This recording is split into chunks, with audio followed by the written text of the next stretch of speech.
লেবাননে যুদ্ধবিরতি কার্যকরে সেনাদের সঙ্গে কাজ করবে হিজবুল্লাহ। শুক্রবার লেবাননের টেলিভিশনে সম্প্রচারিত এক ভাষণে এমনটা বলেন হিজবুল্লাহ মহাসচিব নাইম কাশেম।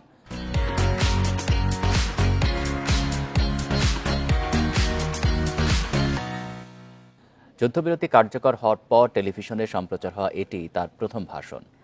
বলেন, সেনাবাহিনীর সঙ্গে হিজবুল্লাহর কোনো মতের অমিল নেই, কাজে লেবাননের প্রতিরক্ষা সক্ষমতা জোরদারে কাজ করতে চায় হিজবুল্লাহ।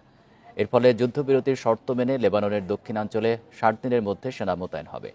এই সময়ে ইসরায়েল সেখান থেকে নিজেদের সেনা প্রত্যাহার করবে এবং হিজবুল্লাহ নিজেদের যোদ্ধা সরিয়ে নেবে। বুধবার থেকে ইসরায়েল ও হিজবুল্লাহর মধ্যে যুদ্ধবিরতি চুক্তি কার্যকর হয়েছে। এরই মধ্যে দেশের দক্ষিণাঞ্চলে লেবাননের কিছু সেনা মোতায়েন করা হয়েছে।